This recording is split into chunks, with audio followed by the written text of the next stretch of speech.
Started ना। था good morning था। Morning sir. Morning. Okay, good morning again to all of you. ठीक है सर, चलिए फिर। तो जैसे हर मॉर्निंग में चलता है, इक्विटी डेरिवेटिव अभी चलेगा। तो इक्विटी डेरिवेटिव्स या फ्यूचर एंड ऑप्शंस, मतलब बेसिकली करंट डिस्कशन चल रहा है ऑप्शंस पे। तो ऑप्शंस बेसिक्स हो रहा है सर, ठीक है। तो ऑप्शंस बेसिक्स में समय लगेगा। बेसिक्स बहुत जरूरी होता है। हम लोगों को लगता है बेसिक्स कुछ दिनों का बात है, नहीं, बेसिक्स सबसे ज्यादा समय देना चाहिए। बेसिक्स जितना स्ट्रांग होता है, एडवांस लेवल उतना strong. No point is that आजकल हम लोग क्या सीख रहे हैं सर? हम लोग आजकल सीख रहे हैं कॉल ऑप्शंस, है ना। Last class call options basics में बात हुआ है कि अगर किसी को एक कॉल ऑप्शंस बाई करना है तो उसको क्या करना चाहिए, क्या सोचना चाहिए, पॉइंट ऑफ व्यू क्या होता है, क्या क्या प्रॉफिटेबल सिनेरियो हो सकता है, क्या क्या लॉस मेकिंग सिनेरियो हो सकता है। ऑब्वियसली मार्केट है बॉस, लॉस भी होता है, प्रॉफिट भी होता है। हाँ, तो कैसे लॉस से बचना है और कैसे प्रॉफिट करना है, ये दोनों सीखना ही मेन फैक्ट होता है market. Now the big question is, sir current market का क्या हाल है? निफ्टी बढ़ रहा है कि घट रहा है? निफ्टी का क्या सिचुएशन? দেখলাম ফল ছিল তো পড়তে থাক। নেগেটিভ ছিল। निफ्टी बढ़ছে কমছে? প্রত্যেক দিনের মার্কেট বাড়া কম। রিলায়েন্সকে জিজ্ঞেস করলে রিলায়েন্স নিজেও বলতে পারবে না কি মার্কেট বাড়বে না, বুঝলি কিছু? রিলায়েন্স নিজেও জানে না মার্কেটে গ্রোথ আছে না মার্কেটে ফল আছে। মানে প্রপারলি ওরাও বুঝতে পারে না। মানে মার্কেটের ব্যাপারে প্রেডিক্ট করা কারণ একার পক্ষে অলওয়েজ पॉसिबल নয়। मतलब समझ में आ रहा है सर? तो मैं कहना ये चाहता हूँ कि it's not an easy task कि मार्केट कब बढ़ेगा मार्केट कब गिरेगा। इतना भी आसान नहीं है। भले ही हम लोग बहुत इजीली प्रॉफिट लॉस के बात कर देते हैं, बट फिर भी मार्केट को प्रेडिक्ट करने के लिए जो जरूरी टास्क होता है ना, इतना सिंपल नहीं है, इसमें मेहनत लगता है। ठीक है, इसमें मेहनत लगता है, काफी नॉलेज गैदर करना पड़ता है, तब जाके आप एक प्रिडिक्शन खड़ा कर सकते हैं। कभी कभी वो प्रिडिक्शन भी फेलियर होता है, कभी कभी, नॉट ऑलवेज। अच्छा, निफ्टी कहाँ भाग रहा है? निफ्टी में स्पिनिंग टॉप बना हुआ है, डोजी, स्पिनिंग टॉप डोजी ऐसा कुछ बना हुआ है। रिसेंटली एफआईआई का पैसा मार्केट में बहुत आया था सर, इसीलिए निफ्टी भागा। निफ्टी का जो ग्रोथ देख रहे हैं आप लोग सर, हाँ, ये जो रिसेंटली जो निफ्टी का ग्रोथ हुआ है, इसके पीछे वन ऑफ द रीजन है कि एफआईआई का जो पैसा मार्केट से चला गया था, मतलब फॉरेन इंस्टीट्यूशनल इन्वेस्टर जो इंडियन मार्केट से 2 वीक्स बैक पैसा विड्रॉल कर लिया था, मतलब जो इन्वेस्टमेंट था, इन्वेस्टमेंट को विड्रॉल कर लिया था, 2 वीक्स लेटर उनको फिर से इंडियन मार्केट में मजा आ गया और वापस आ गया सर। और वही कारण है निफ्टी रिसेंटली ग्रोथ दिखा है। अच्छा, मुझे पीयूष कल पूछ रहा था सर टीसीएस का क्या करें। आप लोगों ने टीसीएस का खबर देखा सर? टीसीएस का प्रॉफिट हुआ है अच्छा खासा, लेकिन फिर भी मार्केट को पसंद नहीं आया। हेलो, आप लोगों ने ऑब्जर्व किया टीसीएस के साथ? पीयूष तो कर रहा है, मैं पीयूष बात कर रहा है मुझे, कल कल से बात कर रहे हैं। হ্যাঁ স্যার 12% তো এই কোয়ার্টারে 12% প্রফিট গেইন यस হয়েছে। सर, 12% प्रॉफिट किया है, फिर भी टीसीएस थोड़ा सा चिंता में। क्यों सर? सर इसके पीछे 2-3 रीजन है। ठीक है, मैं थोड़ा हल्का सा अपडेट दे देता हूँ आपको। ठीक है, मतलब TCS last quarter. Revenue growth তো অতটা হয়নি। हाँ बोलो, बोलो सर। রেভিনিউ গ্রোথটা তো স্যার অতটা হয়নি। কি অতটা হয়নি বলে আরেকবার বল। স্যার রেভিনিউ গ্রোথটা যতটা এস্টিমেট ছিল ইয়ার অন ইয়ার यस গ্রোথে। Sir, year on year growth market estimations के हिसाब से नहीं रहा सर। मतलब मार्केट एस्टिमेट किया था इससे ज्यादा रेवेन्यू ग्रोथ होगा जो होना चाहिए। भले ही ओवरऑल ग्रोथ दिखा है सर, बट फिर भी टीसीएस का जो एस्टिमेट था वो मार्केट के हिसाब से नहीं रहा। मार्केट एनालिस्ट के हिसाब से जिस हिसाब का ग्रोथ होना चाहिए था वो नहीं रहा। पैट राइज किया है, प्रॉफिट आफ्टर टैक्स, ये सब फंडामेंटल बातें हैं सर, ये सब फंडामेंटल एनालिसिस है, बट फिर भी मायने रखता है टेक्निकल पे भी, क्योंकि अल्टीमेटली यही तो है जो मार्केट को आज नीचे गिरा रहा है, कुछ मार्केट को ऊपर लेके जाता है। ठीक है, तो आप यहाँ पर थोड़ा देख सकते हो कि टीसीएस का, अरे क्या है सर, ये सब क्या क्या सब दिखा रहा है मेरे कंप्यूटर स्क्रीन पर, ये कैसा ऐड है, ये इससे मैं कभी नहीं देखा। भगवान जाने, ऐसा एडवर्टाइजमेंट कभी नहीं देखा मैं। एडलविस कैपिटल क्या क्या सब एडवर्टाइजमेंट दिखा रहा है। अच्छा देखो, देखो sir, Tata consultancy service missed street estimates for the fourth quarter. The IT giant garnered the consolidated PAT 11,000 crore, 11,392 crore. ठीक है, registering growth of 14.8%. That is, revenue from operations stood jumped by 16.9% year on year, 59,162 crore. पर और एक interesting चीज हुआ है sir, recently TCS ने dividend declare किया सर 2400% का. टीसीएस का फेस वैल्यू है, ये थोड़ा फंडामेंटल बातें हैं, मे बी किसी किसी को थोड़ा दिक्कत हो सकता है क्योंकि ये मैं थोड़ा हार्डकोर फाइनेंस से बात कर रहा हूँ. कंपनी का फेस वैल्यू है 1 रुपी और कंपनी ने 2400% का डिविडेंड डिक्लेयर किया है. इन सिंपल कहा जाए तो 1 टका अगर कंपनी का फेस वैल्यू है, 2400%, 2400% अगर कंपनी का डिविडेंड डिक्लेरेशन है, तो पर शेयर कंपनी, हाँ बोलो, 2400 টাকা 2400 টাকা নয়, 24 টাকা. ও সরি 24 টাকা ठीक है, तो पॉइंट इज दैट कि कंपनी ने जो डिविडेंड डिक्लेयर किया ये भी इफेक्ट किया है. मतलब बेसिकली जब भी कंपनी मार्केट में, कल मुझे पीयूष मुझे व्हाट्सएप पे पूछ रहा था कि सर अगर डिविडेंड डिक्लेयर करता है तो इनिशियली क्या होता है. तो बेसिकली सर जब भी कोई कंपनी डिविडेंड डिक्लेयर करता है ना, तो इनिशियल स्टेज में स्टॉक का प्राइस थोड़ा घट जाता है, बाद में बढ़ता है. क्यों घटता है बोला तो, क्योंकि जितने का प्रॉफिट कंपनी डिविडेंड डिस्ट्रीब्यूट कर देगा, कंपनी के पास कैपिटल कम हो जाएगा ना. सर ये थोड़ा हार्डकोर फाइनेंस का बात कर रहा हूँ, 2 मिनट करूंगा, ज्यादा नहीं करूंगा. ठीक है, क्योंकि ये फंडामेंटल का क्लास. हाँ बोलो सर. তো এটা তো রিজার্ভ এন্ড সারপ্লাসের জন্য আলাদা সেপারেট থাকে না ডিভিডেন্ডের পার্টটা ऑब्वियसली अलग होता है, लेकिन कंपनी का जो प्रॉफिट होता है, कंपनी अपने प्रॉफिट से ही तो उसको हटा के रखता है. कंपनी जो डिविडेंड डिक्लेयर करेगा करंट ईयर प्रॉफिट से ही तो करता है, या लास्ट 3 साल के प्रॉफिट से करता है. कंपनी जब प्रॉफिट का पार्ट को डिविडेंड के तौर पे डिक्लेयर करता है, जो एक्सपेक्टेशन था मार्केट कैपिटलाइजेशन बढ़ने का, मार्केट कैपिटलाइजेशन थोड़ा तो घटेगा सर. ठीक है, जितने का जितना परसेंटेज डिविडेंड में जाएगा उतना एक्सपेक्टेशंस के हिसाब से मार्केट में थोड़ा कैपिटलाइजेशन होगा. ये होता है, ये हर कंपनी में होता है. सिंपल बात करो ना आप, चलो कंपनी का बात छोड़ो, आप अपने हिसाब से देखो. मानो तुमने बिजनेस में 100 रुपीज इन्वेस्ट किया था, ठीक है, तुमने 100 रुपी इन्वेस्ट करके तुमने 50 टका कमाया, एग्जाम्पल के तौर पे you get return of 50 rupees. 100 टका इन्वेस्ट करके 50 रुपीज तुमने रिटर्न रिटर्न पाया. ठीक है, तुमने सोचा कि मैं 50 टका फिर से बिजनेस में ऐड कर दूंगा, this is your profit part. हाँ, अगर तुम 100 टका बिजनेस में इन्वेस्ट करके, वेरी सिंपल कॉन्सेप्ट, 100 टका बिजनेस में इन्वेस्ट करके अगर तुमने 50 रुपीज रिटर्न कमा लिया, तो अभी तुम्हारा कैपिटल कितना होगा? 150. हेलो, अभी तुम्हारा कैपिटल कितना होगा? 150. लेकिन अगर तुमने सोचा कि नहीं, मैं ये 50 रुपीज बिजनेस पे इन्वेस्ट ना करके खुद को डिविडेंड दूंगा, डिविडेंड टू शेयर होल्डर, मतलब अगर आपके कंपनी में आप ही शेयर होल्डर हो, आपका मानो अकेला का कंपनी है, तो आप कौन हो अपने कंपनी में? अपनी कंपनी में आप शेयर होल्डर हो, तो आप अपने आप को डिविडेंड दो सर.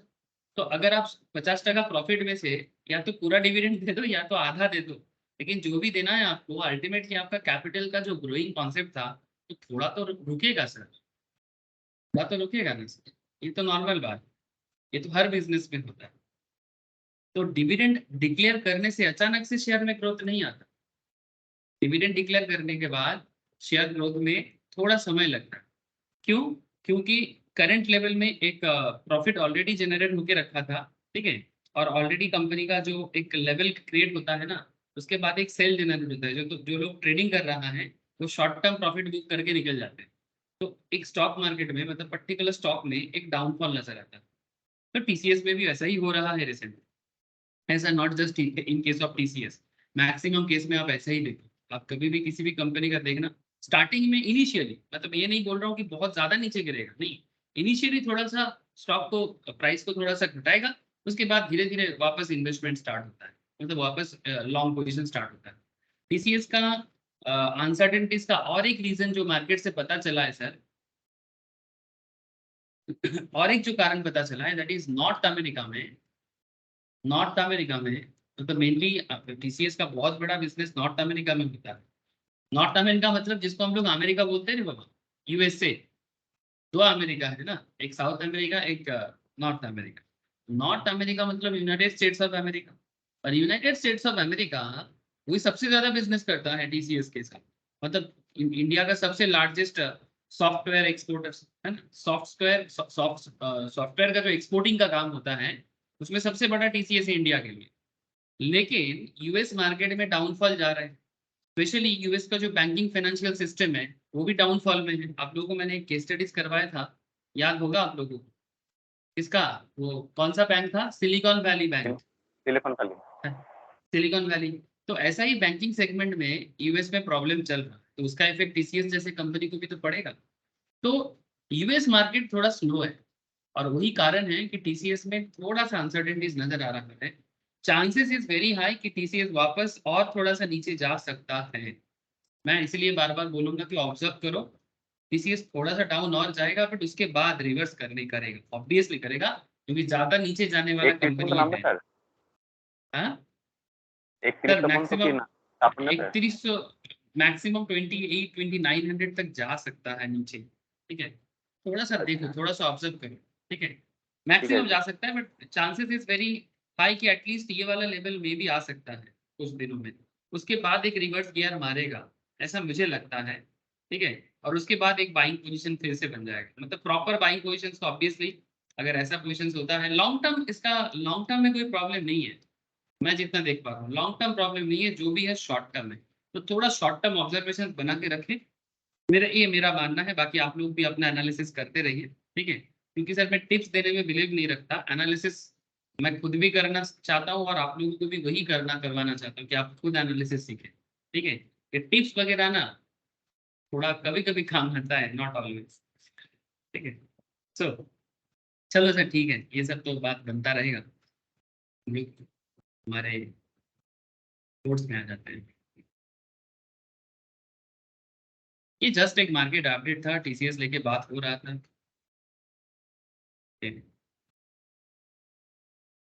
अच्छा, लास्ट दिन मैंने कॉल ऑप्शंस बाई करना और कॉल ऑप्शंस के बेसिस में क्या क्या प्रॉफिटेबल सिनेरियोज और क्या क्या लॉस मेकिंग सिनेरियोज हो रहा था, इसके बारे में चर्चा किया था, है ना सर?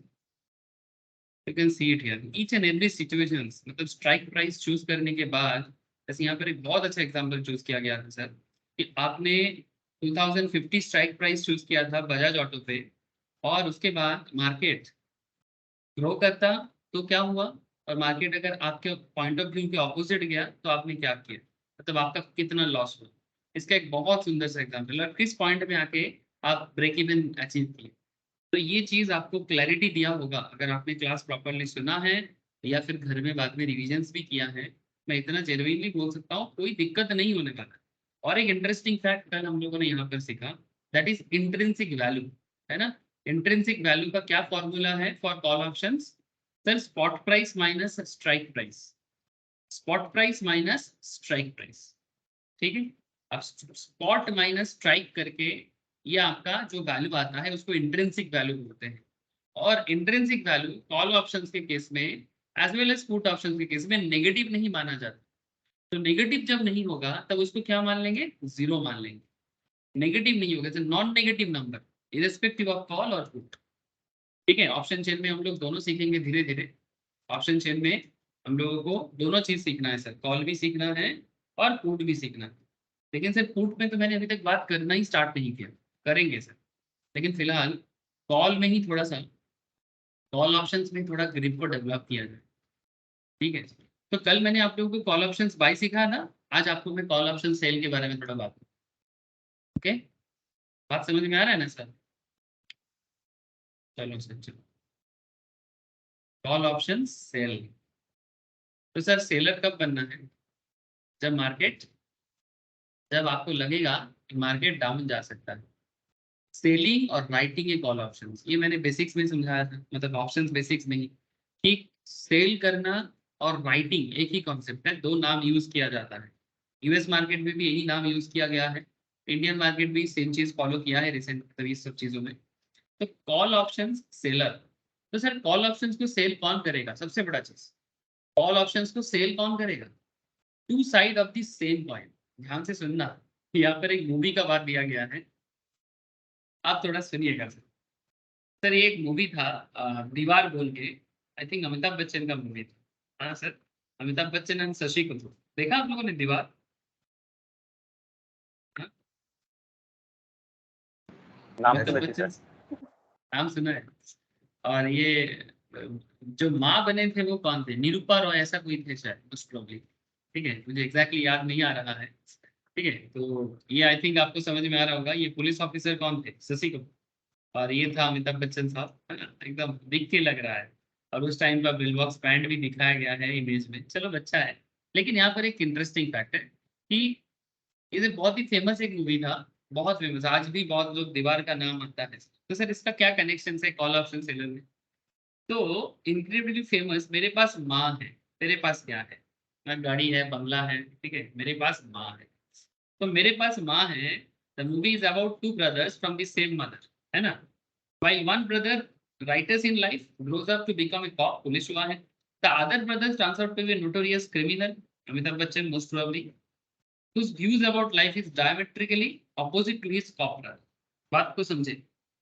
पुलिस ऑफिसर जो शशि कपूर का जो रोल, शशि कपूर जो रोल को निभाया था, शशि कपूर पुलिस बना था, कॉप बना था। और अमिताभ बच्चन साहब एक नोटोरियस क्रिमिनल बना था।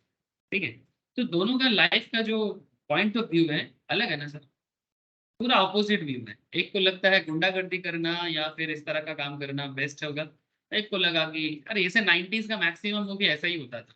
मिठुन, अमिताभ बच्चन, धर्मेंद्र का जो मूवी उस टाइम पे होता था ज्यादातर ऐसा ही देखता था। दौड़ते दौड़ते बड़ा हो जाता था। हाँ, मतलब ऐसे जूता पॉलिश कर रहा है, फिर कुछ दिन बाद तो भाग रहा है और भागते भागते बड़ा हो गया। हाँ, तो ऐसा हम लोगों ने भी देखा सर, बचपन में बहुत देखा। शायद आप लोगों ने से किसी किसी ने देखा होगा, किसी किसी ने नहीं देखा होगा। अच्छा वेल सर, इसके साथ कॉल ऑप्शन सेलिंग का क्या कॉन्सेप्ट है?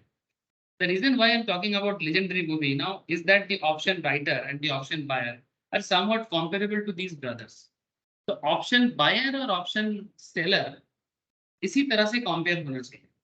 जो एक ही माँ का दो दो बच्चा है, एक ही माँ का दो बच्चा है, they are the two sides of the same coin.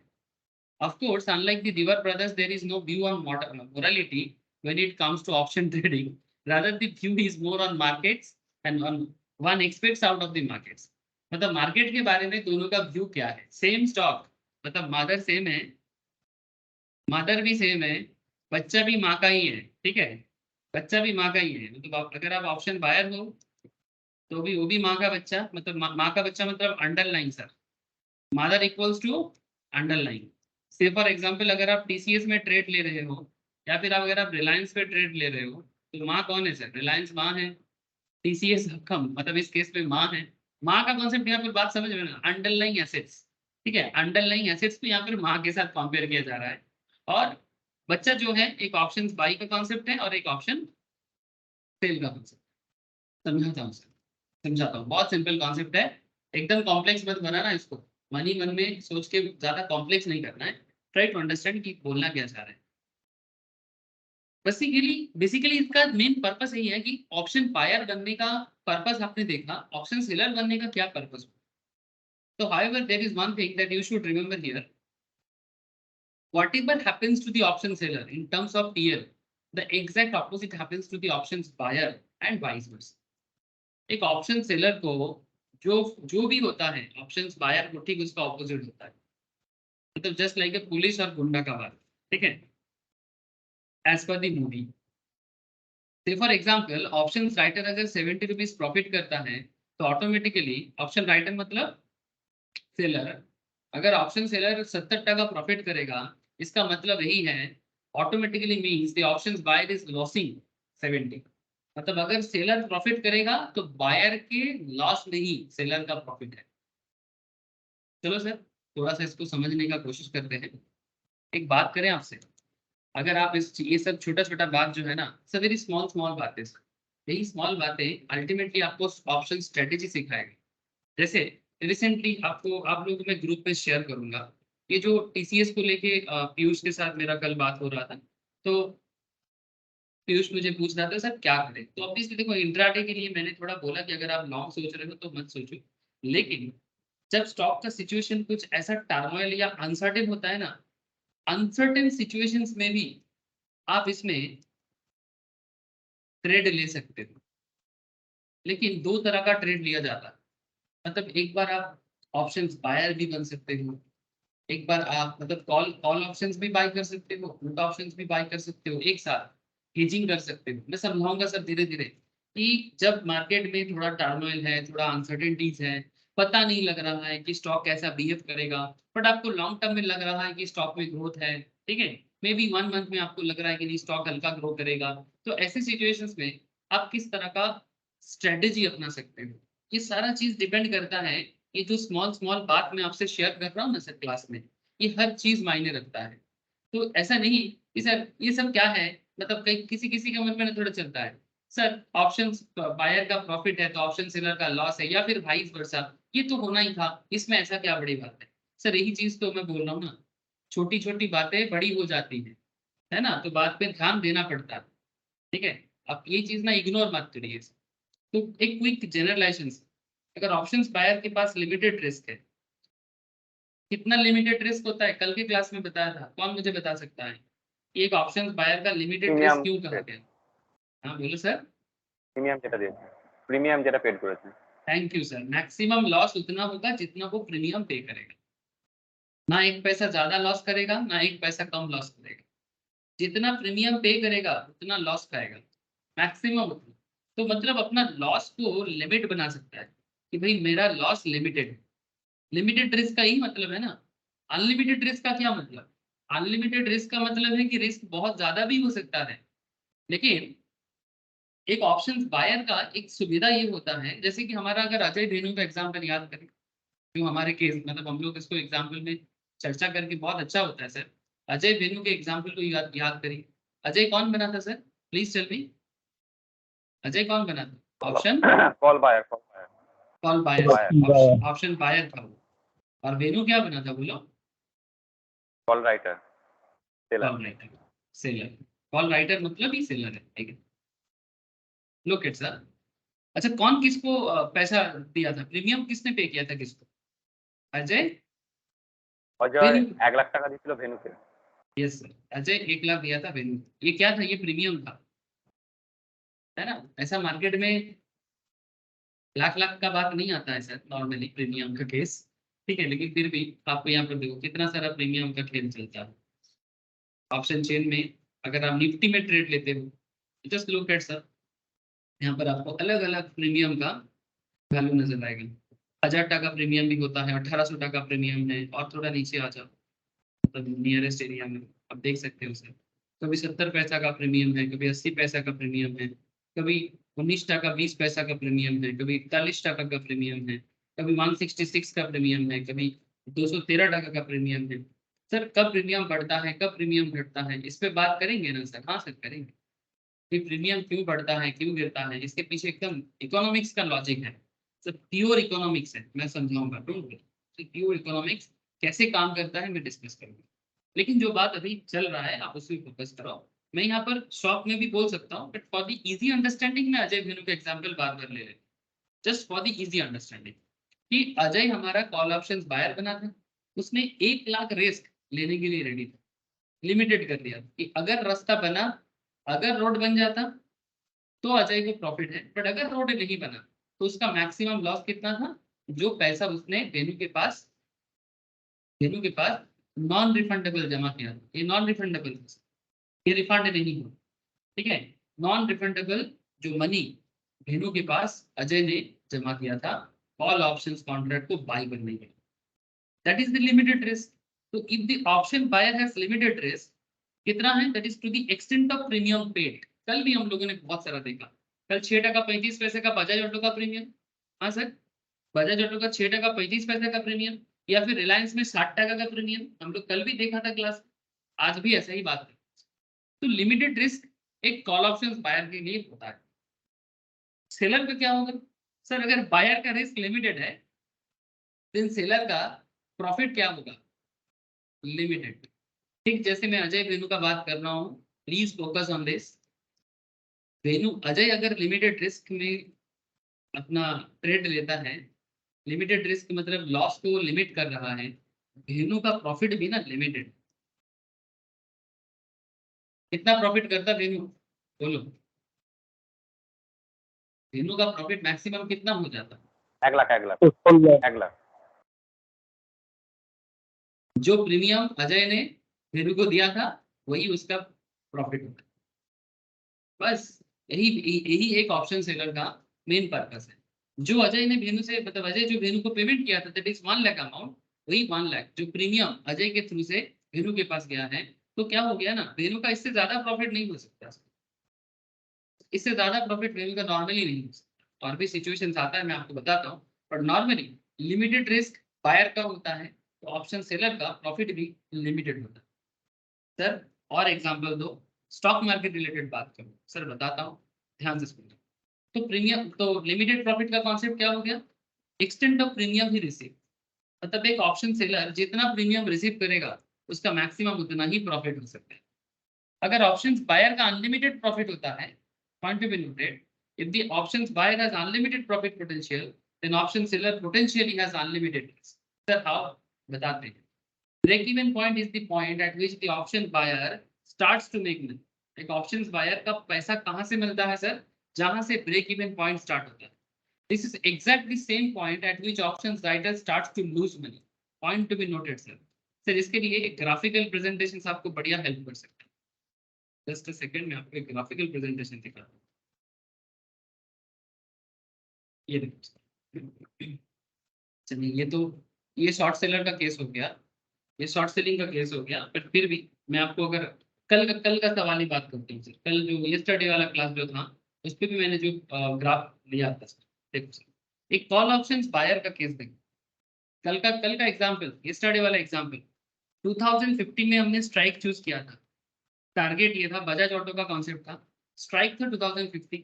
अगर मार्केट 2056.35 दैट मीन्स 6.35 मेरा प्रीमियम वैल्यू था।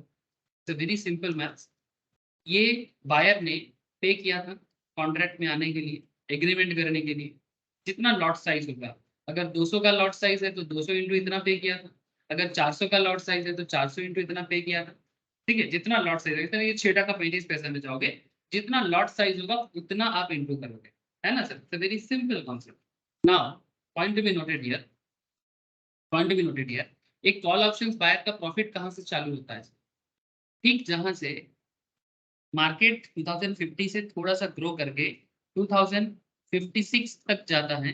ठीक है, तो ये जो सिचुएशन है ना 2056 वाला, इसको हम लोग क्या बोलते हैं, इसको बोलते हैं ब्रेक इवन।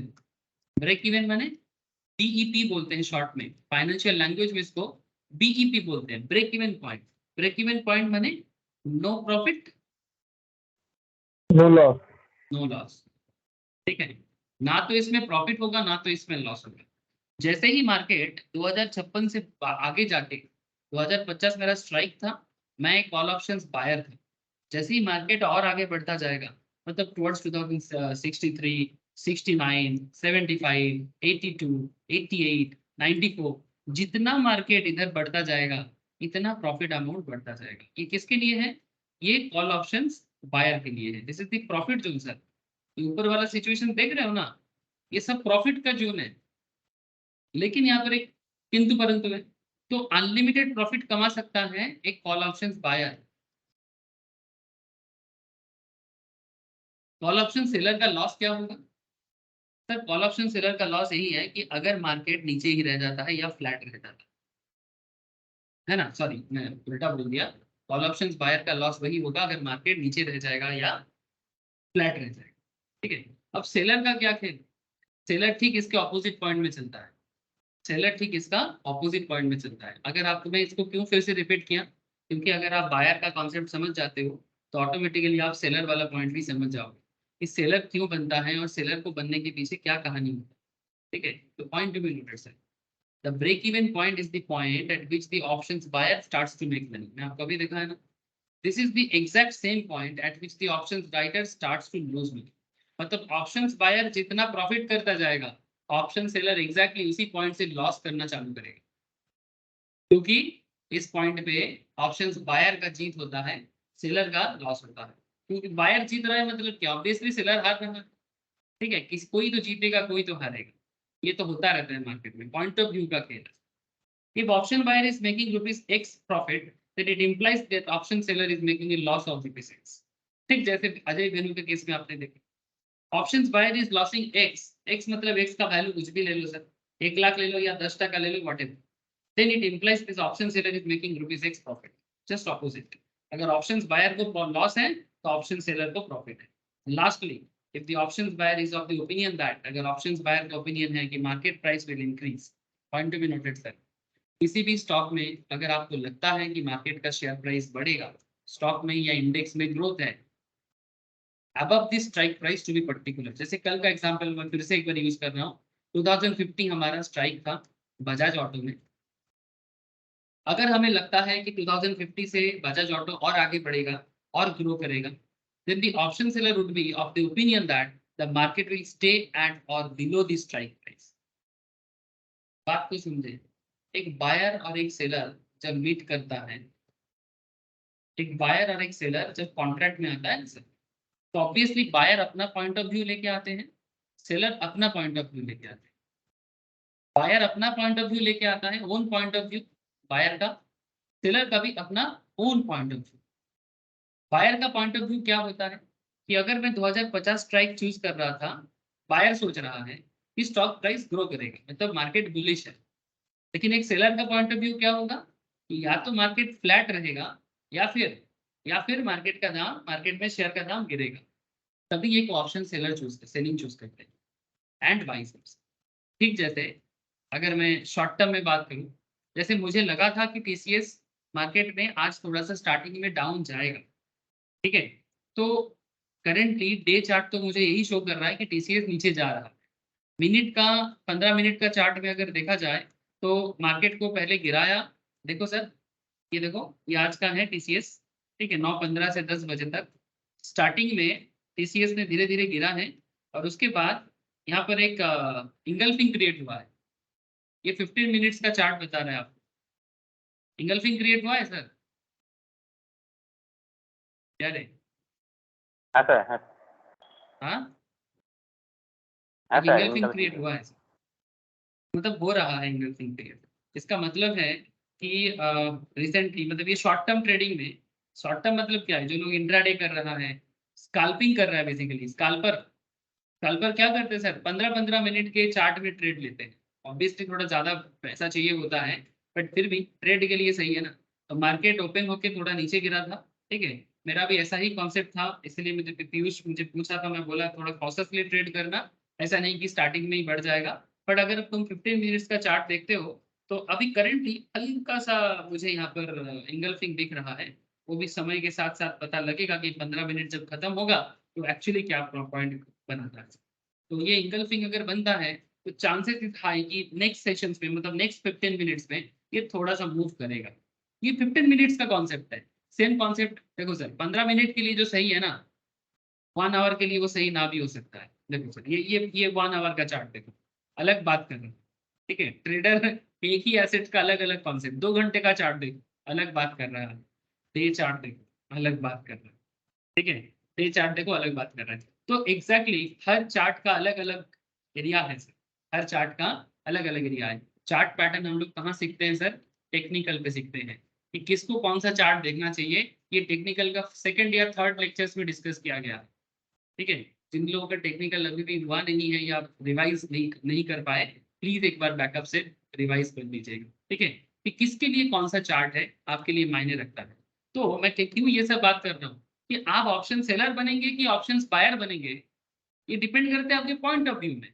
और पॉइंट ऑफ व्यू कब क्या जनरेट होगा ये भी डिपेंड करते हैं आपका stock market technical as well as fundamental knowledge के बेसिस. ठीक है सर, आगे मैं आपको और भी सिचुएशंस डिस्कस करता हूँ, आप थोड़ा सा दिल थाम कर बैठिए. अच्छा देखो, तो क्या मतलब निकल रहा है sir, if the option buyer is the opinion that the market price will increase, buyer को लगता है इंक्रीज होगा, ठीक है, above the strike price to be particular, then option seller को लगता है that market will stay or below the strike price. मतलब 2050 का जो बजाज ऑटो का एग्जांपल था, इसके हिसाब से देखो तो या तो मार्केट 2050 में ही रह जाएगा, या फिर मार्केट 2050 से 2030, 2040, 2000 कुछ भी 2045 कुछ भी हो सकता है, मोटा मोटी नीचे जाएगा. ये एक ऑप्शन सेलर का पॉइंट ऑफ व्यू होता है. ठीक है, अब सेलर सही है कि बायर सही है ये तो मार्केट बताता है। To appreciate these points further, it would make sense to take look at the call options from the seller perspective. तो आज का क्लास बेसिकली सेलर पर्सपेक्टिव से, तो मेरा फोकस यही रहेगा कि आपको धीरे धीरे मैं सेलर के मतलब जूती में पैर लगाऊं। सेलर का जूता समझते हो, मतलब करेंटली आप रोज बायर के हिसाब से सोचते हो, है ना। आज आप थोड़ा सा सेलर के हिसाब से सोचो। मार्केट में बहुत सारे लोग सेलर बन के पैसा कमाते हैं, बहुत सारे लोग। डिपेंड्स कि आप भी सेलर बन के कमाते हो कि नहीं कमाते हो, तो समय बताएगा। और ऑलरेडी आप लोग बहुत लोग करते हो, आई नो दैट, बट फिर भी आप समझने का कोशिश करो सर कि एक सेलर को क्या क्या सोचना पड़ता है। Before we proceed, I want to use something about this chapter. Since there is a profit and loss summary between the option seller and the buyer, the discussions going forward in this chapter will look very similar to the discussion we just had in the previous chapter.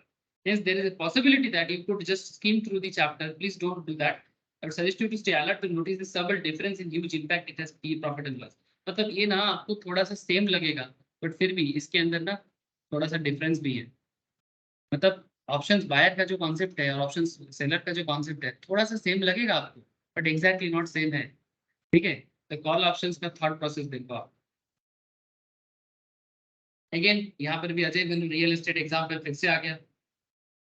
जैसे कि हम लोग first chapter में discuss कर रहे थे options के, 3 possible scenarios. The price of the land moves above 5 lakh, है ना। अगर अगर मतलब एसेट हो, कोई भी एसेट, चाहे वो बजाज ऑटो हो, चाहे वो लैंड हो, ठीक है, लैंड को एक शेयर ही मान लो ना सर 2 मिनट के लिए, क्या फर्क पड़ जाता है।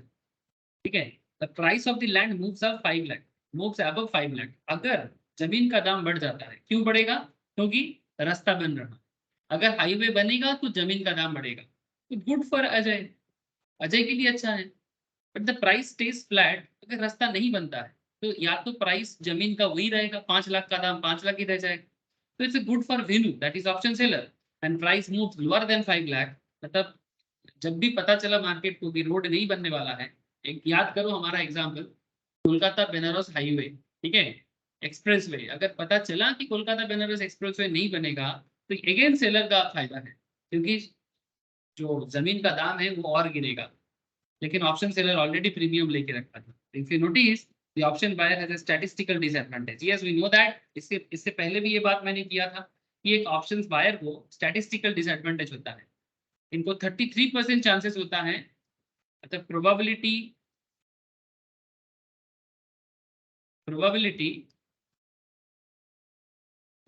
कितना है कि एक ऑप्शन बायर सक्सेस होगा। सर इसका प्रोबेबिलिटी है 33%, तो 33.3333। और ऑप्शन सेलर का प्रोबेबिलिटी है 60, कितना है 67% ना। ऑब्वियसली डबल चांसेस रहता है। क्यों, क्योंकि मार्केट में ऑलवेज 3 सिनेरियो हो सकता है। या तो एसेट का दाम बढ़ेगा, या तो एसेट का दाम फ्लैट रह जाएगा, या तो एसेट का दाम नीचे गिरेगा। तो जब भी फ्लैट रह जाए या नीचे गिरे तब आपको सेलर बनना चाहिए। हेलो, इस फ्लैट रहने को मार्केट के लैंग्वेज में बोलते हैं sideways market. Please tell me, आपको बात समझ में आ रहा है सर? मैं काफी देर से फीडबैक नहीं लिए, समझ में आ रहा है? Very simple concept. मतलब हाँ सर, सब বাকি सबको সুমিত তথা সম্পদ পূর্বা বুঝতে পারছেন? হ্যাঁ স্যার। হ্যাঁ হ্যাঁ দাদা। স্যার বুঝতে পারছি। হ্যাঁ বুঝতে পারছি। ओके, साइडवेज मार्केट का क्या क्या मतलब है?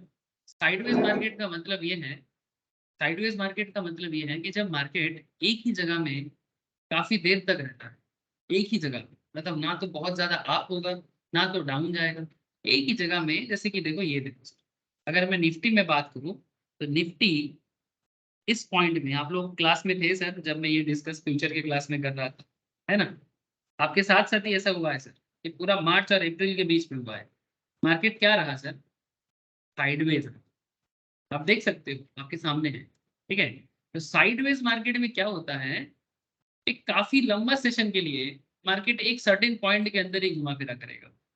ये देखो सर, ये सब डे चार्ट है, 1 2 3 4 5 6 7 8 9 10 11, ऑलमोस्ट 12 दिन, 12 ट्रेडिंग सेशन डे वाइज अगर देखा जाए, almost 12 trading session day wise market sideways level में रहा। मतलब हम इसको बोल सकते हैं कि फ्लैट रहेगा मार्केट। तो इसका मतलब क्या है कि अगर कोई बियॉन्ड 12 डेज सोच सकता है, मतलब ऐसा कहा जाए कि मोर देन 2 वीक्स का कॉन्ट्रैक्ट अगर किसी ने किया है, ठीक है, तो ही जाके वो फायदे में रहेगा। लेकिन जिन्होंने शॉर्ट टर्म सोचा उसने ज्यादा कुछ फायदा नहीं कर पाया, मतलब सिंगल तरीके से देखा जाए, है ना सर, मतलब कॉल ऑप्शंस बायर का बात करें, लेकिन ऐसे सिचुएशंस में किसने पैसा कमाएगा सर? सेलर। कॉल सेलर के लिए ये एकदम परफेक्ट मौका होता है, क्योंकि मार्केट या तो फ्लैट रहेगा या तो मार्केट डाउन जाएगा। जैसे देखो बहुत सारा रेड कैंडल है यहाँ पे, बहुत सारा रेड कैंडल है शॉर्ट टर्म मूवमेंट में, या तो मार्केट फ्लैट रह गया या तो मार्केट डाउन में गया। बायर के लिए मौका यहाँ पर बना बाद में, ठीक है सर। तो आप कॉन्ट्रैक्ट करने के टाइम पे सेलर बनोगे कि बायर बनोगे, ये आपको धीरे धीरे समझ में आ जाएगा सर। और कौन से सिचुएशंस में मार्केट आपको कैसा एडवांटेज क्रिएट करके देगा, ये आपको धीरे धीरे समझना पड़ेगा। So if you notice the option buyer has a statistical disadvantage, we know that. एक बायर होने के नाते आपको ये डिसएडवांटेज समझना पड़ेगा, क्योंकि आपके पास सिर्फ एक ही चांसेस है, जब एसेट का प्राइस मूव करेगा आपको तभी आना चाहिए, अदरवाइज नहीं। So when option seller buys only one possible scenario out of 3 benefits, अगर एक ट्रेडिंग में 3 बेनिफिट होता है तो 3 में से एक ही बेनिफिट ऑप्शंस बायर की तरफ काम करता है। In other words 2 out of 3 scenarios benefit the option seller, है ना। 2/3 सिनारियो काम करता है ऑप्शन सेलर के लिए और बायर के लिए 1/3। This is just one of the incentive of the options writer to sell options. यही तो इंसेंटिव है एक ऑप्शन सेलर का, आज का दिन सेलर का है। तो beside this natural statistical edge, तो फिर यहाँ पर एज किसको मिल रहा है, एडवांटेज किसको मिल रहा है, सेलर। क्या क्या एडवांटेज है कि उनके चांसेस 2 हैं जहाँ के बायर के चांसेस 1 है। If the option seller has a good market insight, अगर मार्केट इनसाइट मतलब if you can understand the market from the very depth. Insight मतलब क्या, डेप्थ से मार्केट को अगर आप पहचान लेते हो, चाहे वो इंडिविजुअल स्टॉक हो या फिर कोई पर्टिकुलर शेयर हो या फिर इंडेक्स हो या फिर बैंक निफ्टी हो, देन आपका बल्ले बल्ले। और क्या, being profitable at quite high, आप प्रॉफिटेबल रहोगे और आपका प्रॉफिट का चांसेस बढ़ेगा। और मजा का बात क्या है जानते हो, मार्केट में ये भी एक तरीका है। हम लोग नॉर्मल तरीका क्या समझते हैं कि मार्केट में बुलिशनेस आएगा, मार्केट ग्रो करेगा तो कमाएंगे। लेकिन सर ऑप्शन कॉन्ट्रैक्ट में अगर आप कॉल ऑप्शन सेलर बनते हो तो आपको मार्केट बढ़ने के बारे में नहीं, मार्केट के फ्लैट और मार्केट का डाउन के बारे में फील करना जरूरी होता है। मतलब आप फील जबरदस्ती नहीं करोगे, एनालिसिस के थ्रू से करोगे। ऐसा नहीं कि मुझे लगता है, ऐसा नहीं है। मुझे मेरा लगना जो है वो कैलकुलेटिवली सही होना चाहिए, ठीक है, और ये mathematically as well as economically सही होना चाहिए, ठीक है। ऐसा नहीं कि मतलब इमोशनल जजमेंट नहीं करना है। किसी भी चीज में ये इमोशनल फंडा नहीं है, इमोशंस मार्केट में काम नहीं करता, ठीक है। अच्छा चलो आगे देखते हैं। Hello? आपको हाँ বল কি হয়েছে? যদি অপশন সেলারে যদি তোমার লস হয় তাহলে তো তোমার ওটাতে তো মানে প্রিমিয়ামটাই লস হচ্ছে, তো এটা তো তাহলে হিউজ লস হয়ে যাবে যদি সেই হয়। অপশন সেলারের ক্ষেত্রে লস এইভাবে হয় না, বোঝাচ্ছি। বাইরের ক্ষেত্রে প্রিমিয়াম লস হচ্ছে, সেলারের ক্ষেত্রে লসটা ওইভাবে হয় না। ওয়েট ওয়েট আসছে, দেখ। अच्छा anyway let us make this same Bajaj auto example, ठीक है। चलो सुमित का सवाल का जवाब भी मिल जाएगा और बाकी सबको भी समझ में आ जाएगा कि ऑप्शन सेलर का प्रॉफिट लॉस सिचुएशंस कैसे बन सकता है और एक ऑप्शन सेलर को कैसे चार्ट वाइज सोचना चाहिए। लेकिन वही ग्राफ, जो ग्राफ हम लोग कुछ देर पहले देखे थे कल, है ना, आज भी वही ग्राफ आपके सामने है। कॉन्सेप्ट इज लाइक दैट कि ऑप्शन बजाज ऑटो में क्या हुआ था मैं आपको बताता हूँ। देखिए,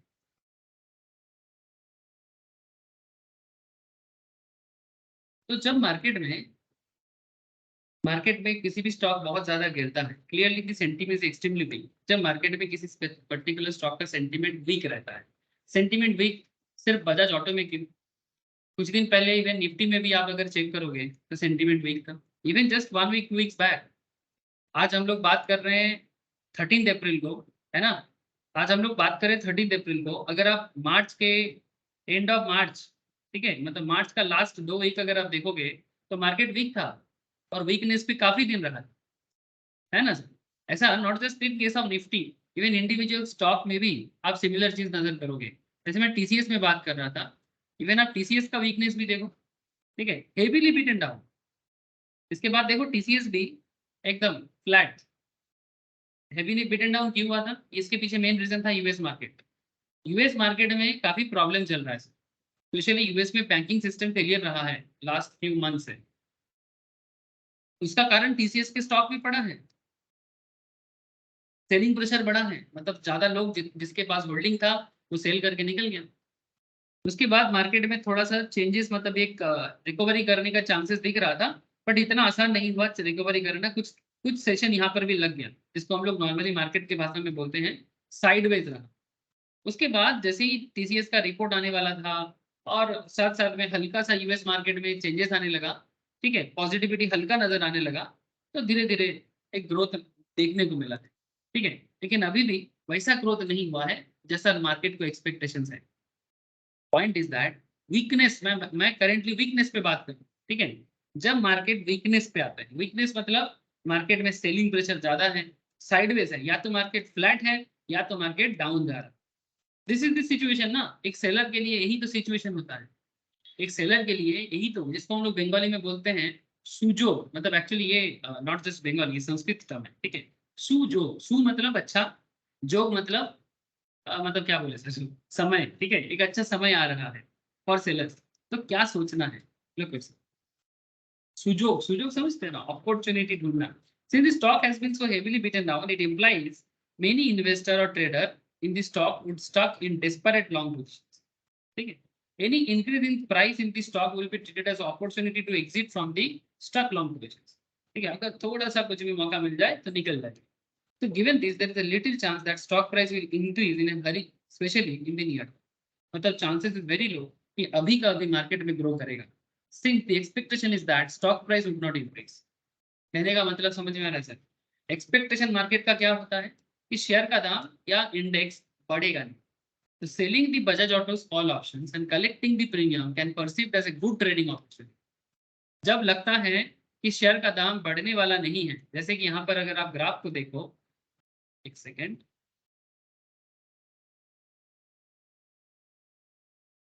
यहाँ पर अगर आप ग्राफ को देखो तो बजाज ऑटो गिरते गिरते, क्या दिक्कत है,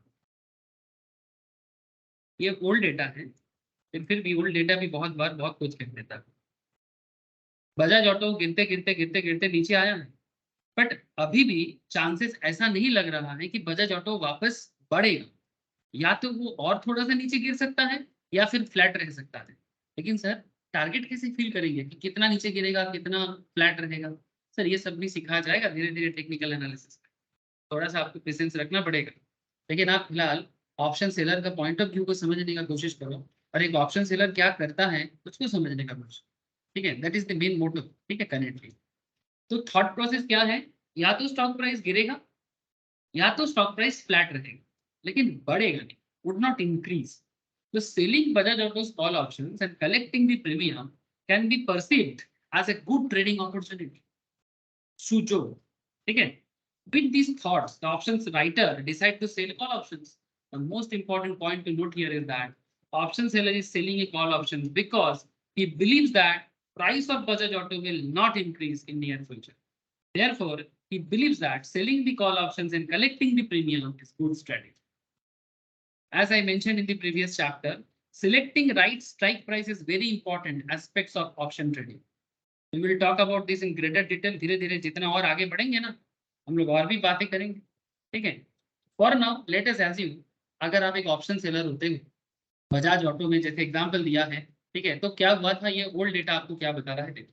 चलो आगे सर, अगेन हम लोग प्रैक्टिकल एरिया में आ रहे हैं। ऑप्शन चेन को कैसे यूज करना सर? आज के डेट में भी आप ऑप्शन चेन में जा सकते हो।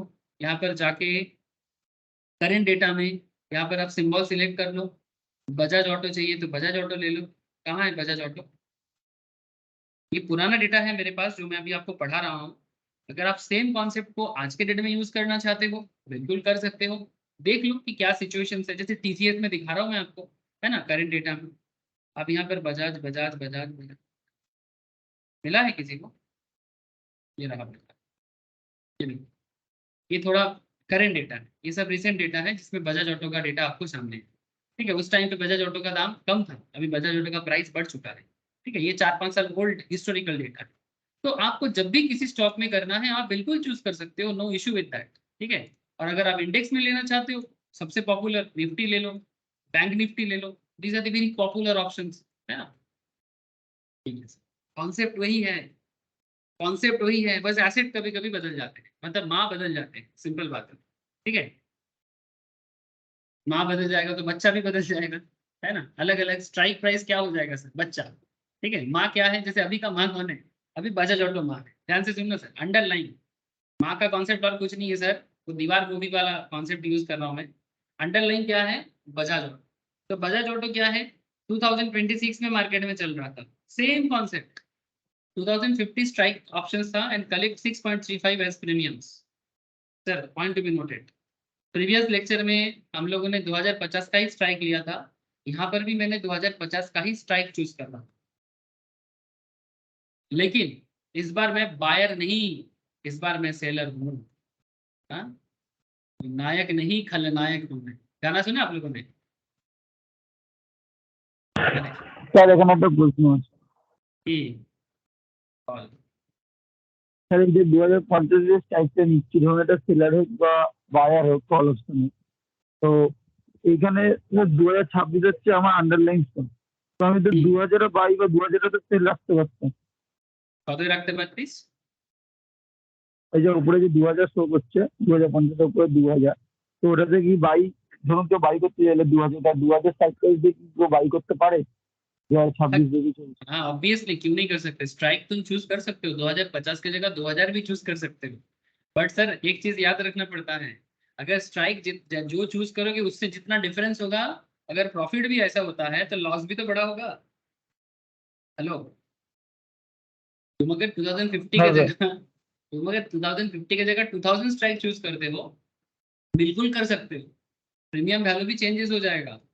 लेकिन उससे भी बड़ी चीज कि जो स्ट्राइक में गैप होगा, इंट्रिंसिक वैल्यू का गैप देखा था ना सर, तो आपका लॉस में फर्क आएगा, प्रॉफिट में भी फर्क आ जाएगा। या तो ज्यादा प्रॉफिट करोगे या तो ज्यादा लॉस खाओगे, और अगर मार्केट अचीव नहीं कर पाया तो प्रीमियम चला जाएगा। समझाते हैं शुरू, पहले 2050 को समझ ले, उसके बाद 2000 क्या, कोई भी डेटा पॉइंट से घर में बैठे बैठे होमवर्क रहेगा कि अगर स्ट्राइक 2000 होता तो क्या होता, अगर स्ट्राइक 2100 होता तो क्या होता, अगर स्ट्राइक 2150 होता तो क्या होता, अगर स्ट्राइक 1900 होता तो क्या होता। ठीक है सर, नॉर्मली वो स्ट्राइक चूज करना चाहिए जो मार्केट अचीव कर सकता है, point to be noted sir. ठीक है, तो ये स्ट्राइक प्राइस और मार्केट अचीवमेंट, मतलब मार्केट अचीवमेंट मतलब थोड़ा मार्केटेबल हो जाओ सर, अंडरलाइन स्टॉक का अचीवमेंट किस लेवल तक जा सकता है। तो currently Bajaj auto on that time चल रहा था 2026.90, हमने स्ट्राइक यहाँ पर शो करने के लिए दिखाया आपको 2050। अगर कोई और ऑप्शन आप स्ट्राइक आप चूज कर लेते हो तो इसका इफेक्ट अलग पड़ेगा, ये सब बात करेंगे सर। पहले आप सिंप्लीफाइड वर्जन को देखो ना, पहले एक समझोगे तो 100 भी समझो, लेकिन पॉइंट नहीं है ना सर, हम लोग एक समझ नहीं पाएंगे तो फिर 100 भी नहीं समझ पाएंगे। Please try to understand at least one first, फिर धीरे धीरे बाकी चर्चा करेंगे। संपर्क, डोंट डाइवर्ट, डाइवर्ट मत ओके डाइवर्ट मत, पहले कंसंट्रेट कर कि एक स्ट्राइक में क्या होगा, बाकी तुम्हारे सामने रहेगा ना सर। ये ऑप्शन चेन का डेटा थोड़ी गायब हो जाता है, अब घर में बैठे बैठे थोड़ा कैलकुलेटिव दिमाग लगाओ ना कि अगर ये लेते तो क्या होता है ना, इतना तो कर ही सकते हो सर। चलो मैं आपको समझाता हूँ कि क्या होने वाला है। लुक एट सर, तो सर अगर आप सेलर बन रहे हो, इस बार आप प्रीमियम देना नहीं है आपको, क्या करोगे, बायर जो कॉल ऑप्शंस बायर था इनसे आप कलेक्ट करोगे, कॉल ऑप्शंस बायर से कलेक्ट करोगे, कलेक्ट। तो बायर आपको 6.35 प्रीमियम जो था एज पर आवर एग्जाम्पल, वो आपको पेमेंट करेगा, मतलब आप क्या करोगे, कलेक्ट करोगे। अब ये कलेक्शन करने के बाद क्या होगा, यही थोड़ा समझने वाला है। So let us run through the same exercise that we run through in our previous chapter. But इस बार हम लोग प्रॉफिट एंड लॉस प्रोफाइल को कॉल ऑप्शन सेलर के हिसाब से देखेंगे, ठीक है, ना कि बायर के हिसाब से। हमारा जो भी सोच रहेगा ये बायर के हिसाब से नहीं, सेलर के हिसाब से। तो 6.35 प्रीमियम रिसीव करने के बाद सेलर का क्या क्या सिचुएशन हो सकता है। Point to be noted sir, हमने 2050 का स्ट्राइक चूज किया। हेलो,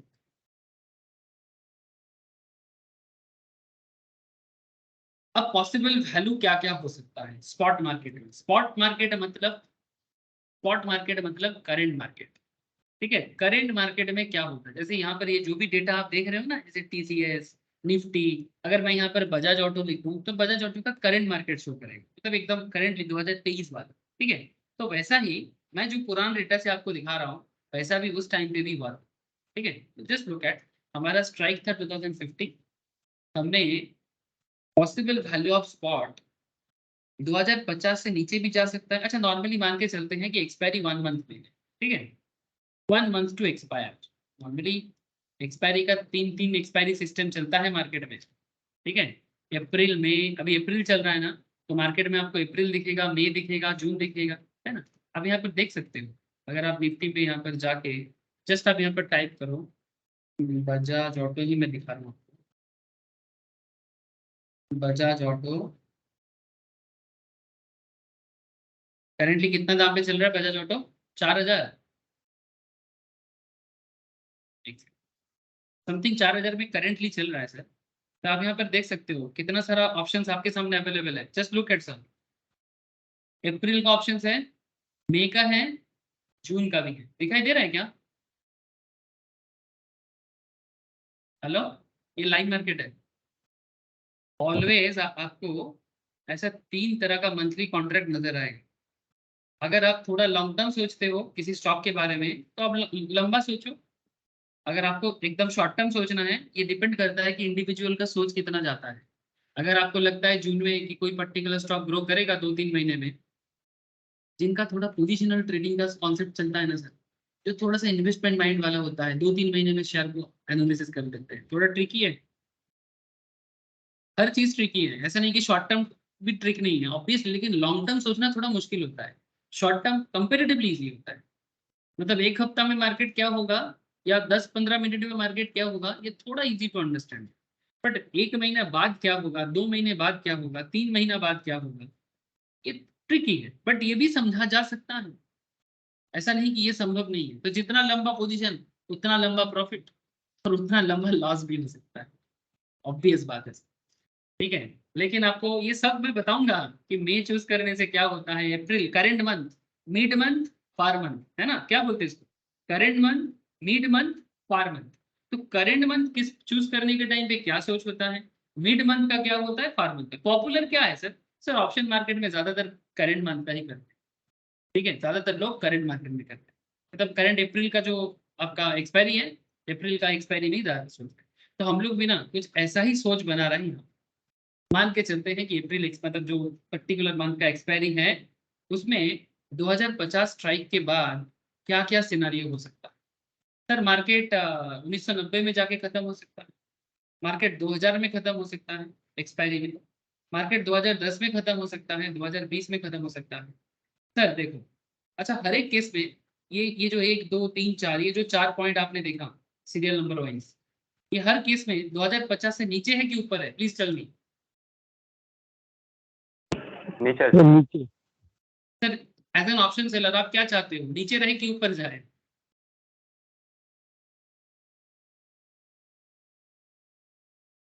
ऑप्शन सेलर क्या चाहता है कि मार्केट हाँ नीचे रही। नीचे जाए, है ना, या तो नीचे जाए या तो फ्लैट रह जाए, तभी उसको फायदा। तो ऑप्शन सेलर का माइंड यही होता है स्टॉक की ग्रोथ के बारे में नहीं, या तो स्टॉक डाउन जाएगा, या तो स्पॉट मार्केट डाउन जाएगा, या तो स्पॉट मार्केट फ्लैट रहेगा। तो इन चारों केसेस में ऑप्शन सेलर का क्या होगा, प्रॉफिट होगा।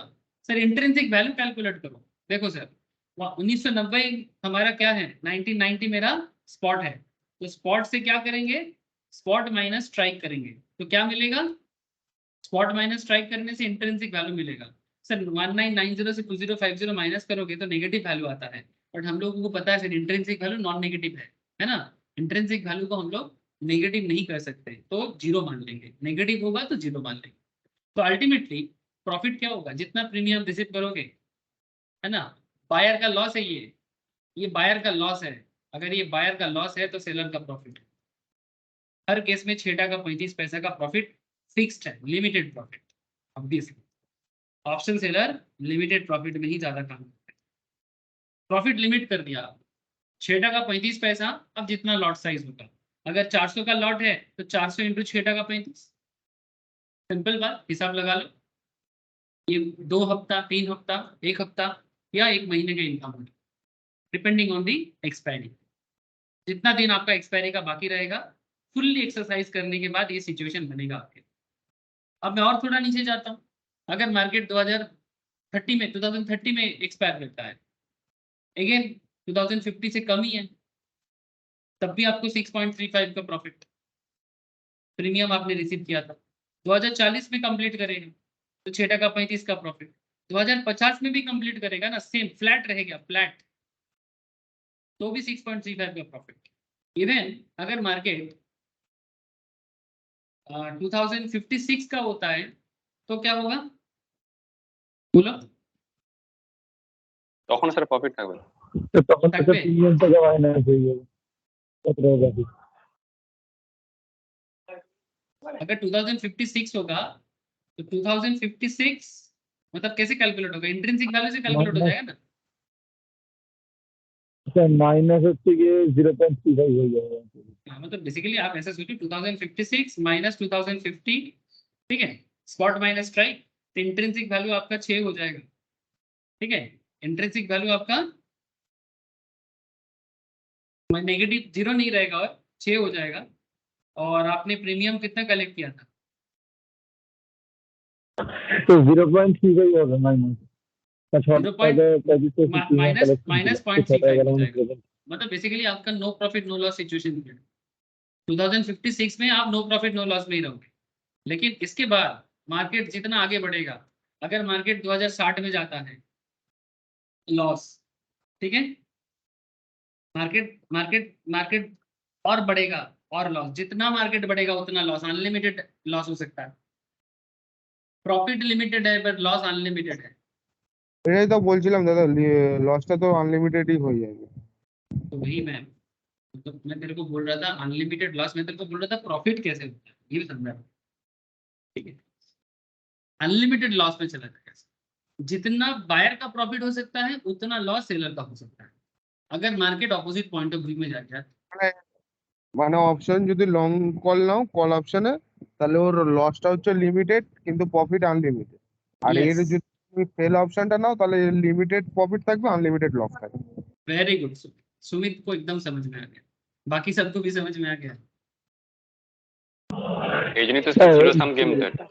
हाँ बहुत sir, this is called zero sum game. Zero sum game. Yes, ultimately किसी का प्रॉफिट है तो किसी का लॉस है, तो अल्टीमेटली मार्केट के हिसाब से देखा जाए तो ये जीरो सम गेम है। ये मैं फ्यूचर में समझा के रखा था, जीरो सम गेम क्यों। सो হ্যালো, हाँ बोलो बोलो सर बोलो। সাপোজ ধরো তুমি একটা কল অপশন নিচ্ছ, তো ওটার তুমি সেম স্টকের মধ্যে, ধরো তুমি যে কোনো বাজাজ অটো বলছো, তো বাজাজ অটোতেও যদি তুমি একটা কল অপশনে যদি এটা বাই করো, তো ওটাতে আবার সেলও করতে পারবে নাকি করতেই তোমার পারে। করা যাবে না? কেন করা যাবে না? আমি আলাদা আলাদা ডেটেরও নিতে পারি, সেম ডেটেরও নিতে পারি। কল অপশনস বাই করছি, কল অপশন সেল করবো, কেন করতে পারবো? স্ট্র্যাটেজি এটা শেখাও। तुम जो सवाल कर रहे हैं ना सुमित, আচ্ছা স্যার, बोलो। কল অপশন বাড়াতে স্যার মাঝখানে স্কোয়ার আপ করে প্রফিট নিয়ে বেরিয়ে যান, প্রফিট দেবে। ওটা প্রিমিয়াম তাহলে ইনকাম সেলাররা হবে, ওটা প্রিমিয়াম ইনকাম তুই যেটা বলছিস।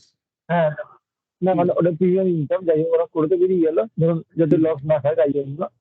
তো তাহলে সেলাররাও কি সেটা করতে পারে সেক্ষেত্রে দাঁড়িয়ে প্রিমিয়ামের উপর? देख सेलर कॉल नहीं कर सकता है ना, सेलर कॉल नहीं कर सकता, बट हाँ सेलर भी अपना पोजीशन सेल करके निकल सकता है। मैं आगे आगे कवर करता हूँ, आगे कवर करता हूँ। देख एक एक पॉइंट छूट जाएगा, ध्यान से देख, सारा पॉइंट डिस्कस होगा सर। तो इस पूरा खेल में अल्टीमेटली क्या क्या पॉइंट आया है देखिए sir. The positive sign in the premium receipt column indicates a cash inflow. मतलब अगर मैं एक कॉल ऑप्शन सेलर हूँ तो मेरा कैश का इनफ्लो हुआ है, पॉइंट टू बी नोटेड।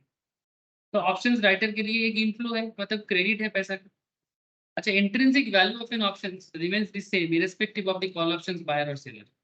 चाहे आप बायर हो या सेलर हो, आपका intrinsic value upon expiry same माना जाए। Net PL calculations for an options writer changes slightly. PL calculation हल्का सा change होता है. The logic goes like this. When an option seller sell options, he receives a premium. है ना? जैसे कि हमारे एग्जांपल में 6 टका 35 पैसा का प्रीमियम सेलर ने रिसीव किया, जो बायर ने एक्चुअली पे किया. He would experience a loss only after he loses the entire premium. है ना? Meaning, after receiving a premium of rupees 6.35, if he loses 5, it implies he is still in profit of 1.35. Hence, for an option seller to experience a loss, he has to first lose the premium he has received, and any money he loses over and above the premium will be his real loss. Premium के ऊपर जितना जाएगा उतना ही उसका real loss होगा. Hence, PL calculation would be premium intrinsic, premium minus intrinsic value. जितना premium वो collect करेगा, ठीक है, उसके ऊपर से माइनस करना है इंट्रिंसिक वैल्यू को. ये थोड़ा पीएल कैलकुलेशन अलग होता है बायर से. You can extend the same argument of the options buyer. Since the options buyer pays a premium, he first needs to recover the premium. Options buyer के किस में क्या होता है, वो पहले प्रीमियम को रिकवर करता है. प्रीमियम रिकवर करने के बाद जितना एक्स्ट्रा कमाएगा उतना उसका profit. He has paid and he would be profitable over and above the premium amount he has received. मतलब 6 टका 35 पैसे से ऊपर जाना है. Hence, the PL calculation would be intrinsic value minus. I hope you understand, sir. In case of option seller, it's a premium minus intrinsic value. And in case of options buyer, it's a intrinsic value minus premium.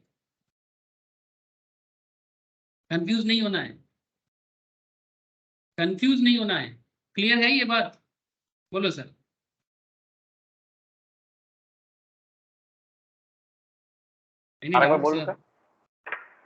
Sir very simple. एक option seller के लिए जो premium वो collect करेगा, वहां से intrinsic value minus करके जो भी पॉजिटिव रहेगा वही उसका प्रॉफिट होगा. ठीक, जैसे 6.35 का प्रीमियम कलेक्ट किया, इंट्रिंसिक वैल्यू 0 है, तो कितना बचा रहा? 6.35 पॉजिटिव. तो ये क्या हुआ यहाँ पर, premium minus IB. Sir premium minus IB में अगर पॉजिटिव आंकी हो जाए প্রিমিয়াম মাইনাস আইবি মানে তো হয়ে যাচ্ছে তোমার premium minus spot minus strike, তাই তো? আইবি মানে কি, আইবি কিভাবে ক্যালকুলেট করলাম?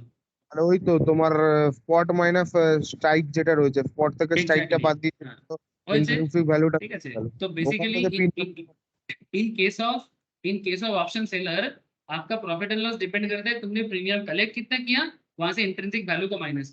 अगर पॉजिटिव वैल्यू है तो प्रॉफिट है, अगर नेगेटिव वैल्यू है तो लॉस है. जैसे यहाँ पर देखो, तुमने 6 टका 35 पैसे प्रीमियम कलेक्ट किया, पर तुम्हारा इंट्रिंसिक वैल्यू 30 है, ठीक है, तो तुमने ऑटोमेटिकली तुम्हारा क्या होगा, तुम नेगेटिव में जाओगे. इंट्रिंसिक वैल्यू 30 है, इंट्रिंसिक वैल्यू 20 है, इंट्रिंसिक वैल्यू 10 है. ইন্ট্রিনসিক ভ্যালুটা তো আমরা স্যার বাইরের দিক থেকে করছি না, इंट्रिंसिक ইন্ট্রিনসিক ভ্যালুটা তো স্যার আমরা বাইরের দিক পার্সপেক্টিভ থেকে আমরা ক্যালকুলেশন করছি না. हम ना এখানে কোনো বাইরের দিকের ব্যাপার নেই. Intrinsic value simple concept, spot minus strike. হ্যাঁ মানে কলে যেমন হয় সেই হিসাবে কলে তো স্পট মাইনাস স্ট্রাইক করি, আর হচ্ছে পুটের ক্ষেত্রে তো পুরো উল্টো হয়. তো সেই হিসাবে পুটে যাস না, পুটে যাস না, এটা পুট বলছি না, কিন্তু আমরা দুটোই কিন্তু কলে আছি. Don't be confuse sir. हम लोग अभी भी पुट में नहीं गए, हम लोग पुट में बात ही नहीं कर रहे सर. इसमें अब तक बात ही नहीं की हम लोग पूरा खेल कॉल में है. Call buy call sell, confuse मत होना. अभी पुट में बात ही नहीं किया मैंने. ঠিক আছে कॉल बाय कॉल सेल, ठीक है. ये जो भी बात हो रही है ये कॉल बाय कॉल सेल. आप ये देखो यहाँ पर क्या क्या है, possible value of spot, premium received, intrinsic value and profit and loss. Premium minus intrinsic value करके तुम्हारा प्रॉफिट या लॉस सिचुएशन होगा. बट जब तुमने बाय किया था तब तुम्हारा क्या सिचुएशन बना था, इन आईवी प्लस प्रीमियम. प्लस मतलब अगर प्रीमियम माइनस मतलब प्रीमियम अगर तुमने पे किया है तो उसको माइनस में दिखाया गया, बिकॉज ये तुम्हारा आउटफ्लो है इसलिए माइनस दिखाया गया. प्रीमियम को माइनस इसलिए दिखा गया बिकॉज ये बायर की तरफ से देखा जाए तो बायर ने प्रीमियम पे किया था, और आईवी अगर 0 है तो ठीक है, अगर आईवी पॉजिटिव है तो उसके ऊपर एडजस्ट होगा. बट इंट्रिंसिक वैल्यू का फॉर्मूला हर केस में सेम ही रहा है ना sir, spot minus strike, spot minus strike. यही तो हम लोग बार बार इंट्रिंसिक वैल्यू में दिखा रहे हैं sir. Spot minus strike call में ही होगा, ठीक है. पुट में जब हम लोग जाएंगे, जैसे यहाँ पर भी वही हुआ ना सर, हमारा current case, spot minus strike, spot minus strike. Spot अगर 2000 है तो स्ट्राइक 2050। स्ट्राइक देखो फिक्स है, स्ट्राइक देखो फिक्स है, जो भी मैंने स्ट्राइक लिया था उसके ऊपर हुआ है। अब संपत ने मुझे एक सवाल किया कि सर ये ऑप्शन चेन में 2050 की जगह अगर ये 2000 होगा तो क्या होगा। संपत अब हिसाब लगा लो सर, प्रीमियम वैल्यू चेंज हो जाएगा, प्रीमियम कलेक्शन चेंज हो जाएगा, और 2000 अगर तुम्हारा स्ट्राइक है और प्रोबेबल मार्केट जो भी होगा उसके हिसाब से तुम्हारा प्रॉफिट लॉस सिचुएशन चेंज हो जाएगा। हेलो, हाँ सर, उससे पहले कैलकुलेशन है बचा सेम कॉन्सेप्ट। मैंने तुमने कहा जो मुझे पूछा था, अगर स्ट्राइक, हाँ अगर यहाँ पर कॉल ऑप्शन सेलर के एंगल से सोच लो, ठीक है, we are now in call option seller position. तो कॉल ऑप्शन सेलर में अगर स्ट्राइक तुम 2000 लेते हो, ले सकते हो, कौन मना कर रहा है, पॉइंट ऑफ व्यू के ऊपर बेस करके जाना है। आगे आगे और चर्चा होगा जब हम और एडवांस हो जाएंगे, तो जब बेसिक कंप्लीट हो जाएगा कि स्ट्राइक 2000 लेंगे कि 2050 लेंगे, ठीक है। तो अगर स्ट्राइक 2000 है, अब तुम देखो कि तुम्हारा प्रोबेबल सिनेरियो, अच्छा 2000 देने के बाद तुम क्या सोचोगे, अगर सेलर हो तो मार्केट तुमसे नीचे रहे तो 1990 में रहेगा तो तुम प्रॉफिट करो, है ना। लेकिन अगर 2000 में आ जाएगा तो मार्केट पे सर तब भी प्रॉफिट करोगे, लेकिन 2010 से ही तुम्हारा लॉस चालू हो जाएगा। हाँ सर, स्पॉट वैल्यू देखो सर, मार्केट जो है 26 ही बचे रही थी, अरे सेलर का नाम पूछते ही नहीं। यस सर, एक कॉल ऑप्शन सेलर के नाते तुम्हारे पास चांसेस बहुत लो हो जाएगा। কিন্তু ওটা যদি বায়ার করে 2000-এ, তাহলে সে 26 টাকা অলরেডি প্রফিটে বসেই রয়েছে। ऑब्वियसली, अब बायर के हिसाब से सोच लेना सर, अगर बायर কিন্তু करेगा প্রিমিয়াম तो बायर, ভ্যালুতে আগে 37 টাকা জমা করেছে, আর এখন 6 টাকা 50 টাকা, স্কোয়ার আপ করে তো বেরোতে পারবে না, এক্সপায়ারি ডেট অব্দি অপেক্ষাই করতে হবে তাকে। ऑब्वियसली वो सिनारियो आगे आगे समझ में স্কোয়ার आ আপ করলে जाएगा। মাইনাস হয়ে যাবে। ये जो तुम सिनारियो बोल रहे हो ना, ये धीरे धीरे समझ में आएगा कि प्रीमियम कितना हिट कर सकता है, मार्केट कितना अचीव कर सकता है, टेक्निकल एनालिसिस आपको हेल्प करेगा, कैंडल स्टिक्स हेल्प करेगा, ये सब आगे आगे समझ में आएगा। पहले बेस को बना कि एक ऑप्शन सेलर क्यों बनना है, एक ऑप्शन बायर क्यों बनना है। अगर ये सब पॉइंट क्लियर हो जाता है तो ऑटोमेटिकली आप हर एक सिनारियो को समझ पाओगे, ठीक है। समय दो सर, समय दो, समय बहुत जरूरी होता है। अच्छा देखो, अल्टीमेटली हम लोगों ने ये तो देख लिया सर, एक ऑप्शन सेलर का प्रॉफिटेबल सिनेरियो और एक ऑप्शन सेलर का लॉस मेकिंग सिनेरियो, देखा कि नहीं देखा, यस देखा सर। अब आगे देखो sir, positive sign in the premium received column indicates a cash inflow, the intrinsic value of options remains the same irrespective of call options buyer और सेलर, ठीक है। और पीएल वैल्यू में आपने देखा कि क्या होता है, ये बहुत जरूरी एक बात था सर, कि इसका प्रीमियम माइनस इंट्रिंसिक वैल्यू होता है, इसका इंट्रिंसिक वैल्यू होता है। बायर के केस में इंट्रिंसिक वैल्यू माइनस प्रीमियम, और सेलर के केस में प्रीमियम से इंट्रिंसिक वैल्यू को माइनस करके प्रॉफिट लॉस देखा जाता है। The table above should be familiar to you. Let us inspect the table and make a few generalizations. Bear in mind, एक चीज दिमाग में रखो, 2050 हमारा स्ट्राइक है सर, अगर कुछ और लेता ले सकते हो ना, मैं कहाँ मना कर रहा हूँ, लेकिन ये होमवर्क रहेगा। अलग अलग स्ट्राइक में आपका प्रॉफिट लॉस क्या होगा, as a seller as a buyer आप हिसाब लगाओ, लेकिन एटलीस्ट एक पॉइंट तो समझ लो सर। अच्छा, as long as Bajaj auto, sir हाँ স্যার বলুন বলুন। হ্যাঁ স্যার বলছি আজকে আমি লিভ হয়ে যাব এবার। আচ্ছা আপনার কি ঠিক আছে, এখন ক্লাস আছে? আর 10 মিনিট করো। আচ্ছা ঠিক আছে স্যার, ঠিক আছে, ঠিক আছে, রাখছি। হ্যাঁ আচ্ছা রাখো। As long as Bajaj Auto stays at or below the strike price, 2050 से Bajaj Auto जितना नीचे रहेगा, option seller gets to make money. As in, he gets to pocket the entire premium 6.35. However, do not profit remains constant, है ना, profit उसका constant है। तो क्या क्या जनरल नॉलेज क्रिएट होता है, call options writer experience a maximum profit to the extent of a premium received as long as the spot price remains or below the strike price. 2050 से market जितना नीचे रहेगा या जितना फ्लैट रहेगा, call option seller को एक maximum profit achieve होगा जितना वो प्रीमियम रिसीव करेगा। First general knowledge. Second general knowledge, options writer experience in exponential loss as and when Bajaj auto starts to move above the strike price. 2050 से market जितना ऊपर जाएगा, 2060, 2070, 2080 और व्हाटएवर जितना ऊपर जाएगा उतना एक्सपोनेंशियल लॉस खाएगा सर। तब और ज्यादा लॉस हो जाएगा। एक ऑप्शन से। तो ये है generalise 2। Another generalisation sir, the call options writer starts to lose money as and when the spot price moves over and above strike price. 2050 strike से मार्केट जितना ऊपर जाएगा उतना उसका लॉस, उसी पॉइंट से उसका लॉस चालू होगा। मतलब 2050 से 2051, 2052, 53, मतलब जैसे ही ब्रेक इवन सिचुएशन खत्म हो जाएगा, बायर का प्रॉफिट चालू हो जाएगा, मतलब सेलर का लॉस चालू। यहाँ पर एक चीज आपको समझने वाला है sir, higher the spot price moves away from strike price, larger the loss. ठीक है? And from the above to general knowledge, it is fair to conclude that option seller can earn limited profit and can experience unlimited loss. ये चीज सुमित ने अभी हमें समझाया है। Very good sir. You can put this general knowledge in a formula. इसको अगर formula में डाला जाए तो फॉर्मूला क्या बनता है? एग्जाम में पूछते हैं सर, जो लोग सेबी का एग्जाम देने वाले हो, एनएससी का एग्जाम देने वाला हो, तो उन पे ये सवाल करता है। टीएल कैसे कैलकुलेट होता है? प्रीमियम माइनस मैक्स जीरो, मतलब intrinsic value spot minus strike.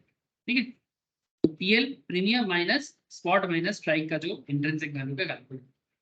अगर सेम एग्जांपल को आप फॉलो करते हो, इस फॉर्मूला को फॉलो करके, आपके सामने अलग अलग सिनारियो है कि अगर मार्केट मेरा 2050 में हमारा स्ट्राइक लिया गया था बजाज ऑटो,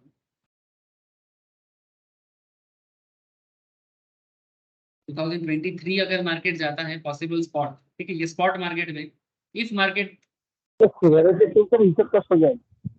हाँ बोलो, যদি আমার স্ট্রাইক প্রাইসের থেকে কম থাকে স্যার, সেটার ক্ষেত্রে সেটার জন্য ইজি কারণ সবটাই হয়ে যায় প্রিমিয়াম ভ্যালু।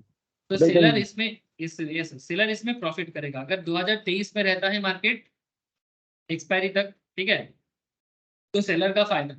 लेकिन अगर मार्केट 2072 में जाता है तो सेलर का लॉस है, और अगर मार्केट 2055 में जाता है, यहाँ पर सेलर थोड़ा प्रॉफिट कर देगा। सर देखो मैं समझाता हूँ क्यों। মানে sir maximum intrinsic value 0। Yes sir, ठीक है। ঠিক আছে। तो 2023 में अगर मार्केट अचीव करता है एक्सपायरी तक 6.35 का कलेक्शन हो चुका है आपका, है ना, प्रीमियम कलेक्शन। इसमें 2000 ये बेसिकली मैक्स मीन का फॉर्मूला में यूज किया जाता है 0, स्पॉट माइनस स्ट्राइक। तो 0 - 27, ठीक है, 0 - 27, लेकिन क्या हम -27 ले सकते हैं? हेलो, क्या हम इंट्रिंसिक वैल्यू को माइनस ले सकते हैं? नेगेटिव ले सकते हैं इंट्रिंसिक वैल्यू? No sir. तो नॉन नेगेटिव होगा तो माइनस होगा तो 0 मान लो, तो तुमने 6.35 प्रॉफिट कर। सिंपल बात है। अब लॉट साइज अगर 200 का है तो 200 कर लो, और 200 लेना है और 200 ले लो, जितना बढ़ना है बढ़ना चाहते हो बढ़ा। ठीक है, if you are sure, capital पे डिपेंड करता है कि कितना पैसा डाल सकते हो आप। सेकेंड थिंग, 2072 में अगर मार्केट चला जाता है, इस बार देख लो आप सर, 6.35 प्रीमियम कलेक्ट किया आपने और इंट्रिंसिक वैल्यू आपका पॉजिटिव आया, 6.35 माइनस इंट्रिंसिक वैल्यू पॉजिटिव, तो 15% लॉस, 15 रुपीज का लॉस है। जितने का लॉट साइज होगा उतना लॉस पाओगे, इसमें क्या है? But here is a catch, एक इंटरेस्टिंग सिनेरियो यहाँ पर बनता है। अगर मार्केट আগের একবার 15.56 কি দেখবি এখানে কি আছে নাও, এটা তো তোমার 0 হয়ে যাবে না, কোনটা 6.25 যে 6.35 -22 যেটা রয়েছে এটা তো 0 হয়ে যাবে। কেন জিরো হবে বাবা? বেসিক ম্যাথ 72 থেকে 50 বাদ দিলে জিরো হয়? আরে এটা তো পজিটিভ ইন্ট্রিনসিক ভ্যালু। আচ্ছা, এটা কি নেগেটিভ ও। হয়েছে? না না না না না। জিরো কখন কিন্তু নেই? তাহলে যখন নেগেটিভ হয় তখন জিরো। তাহলে মাইনাসে যখন আসলো এটা -15.56, তাহলে তো এটা তো নেগেটিভ ভ্যালুতে চলে গেল। হ্যাঁ, মানে কি তো স্পট ফেলে, মানে এটা কি ফেলের জন্য বলছো? অবভিয়াসলি। তো কি কি ক্লাস চলছে আমাদের? কি খেয়ে এসেছিস আজকে সকালবেলা? না না, সবকটা ইন্ট্রিনসিক ভ্যালু আলাদা আলাদা ছিল না, উপরের গুলো পজিটিভ হচ্ছিল, তো তাই জন্য হঠাৎ ফ্ল্যাকচুয়েট হয়ে গেছে, তাই জন্য। ঠিক আছে, তো okay. আমরা তিনটে अलग अलग সিনারিও করছি না? একটা 2023 মানে 2023 তে যদি মার্কেট স্পটে আসে, একটা 2072 তে যদি আসে স্পট, ঠিক আছে, মানে এগুলো সব এক্সপায়ারিতে প্রবাবল সিনারিও। হ্যাঁ, এগুলো সব এক্সপায়ারিতে প্রবাবল সিনারিও। कि जो भी मार्केट एक सेलर की चाहे, सेलर ऑलवेज क्या चाहते हैं सर? सेलर चाहते हैं कि मार्केट या तो बिलो पॉइंट में रहे, स्ट्राइक कितना था 2050, 2050 के नीचे रहेगा तो सेलर को फायदा, 2050 के आसपास में रहेगा, फ्लैट रहेगा तो भी फायदा, लेकिन ज्यादा रहने से लॉस। और वो लॉस का कैलकुलेशन कैसे होता है वही मैं आपको शो कर रहा हूँ। लॉस अगर होता है तो कैसे होता है, ठीक जैसे यहाँ पर 15.56 हुआ है, दैट इज ऑल अबाउट। लेकिन 2055 भी तो स्ट्राइक से ज्यादा आया। स्ट्राइक मैंने चूज किया था 2050, लेकिन मार्केट क्लोज हुआ एक्सपायरी पे 2055 में, बट फिर भी मेरा यहाँ पर फायदा रहेगा बिकॉज मेरा प्रीमियम कलेक्शन ज्यादा है। इसीलिए मार्केट हायर में एंड होता है फिर भी मैं प्रॉफिट करता हूँ 1.35। अगर 200 का लॉट है फिर भी मैं 200 टका समथिंग 200 टका 35 पैसा कमा लेता हूँ। खाली ये তাহলে ज्यादा এটাই তো प्रॉफिट नहीं। हाँ बोल। মানে এটা ব্রেক ইভেন পয়েন্ট ছিল 2055। हाँ 2055 exactly break even point.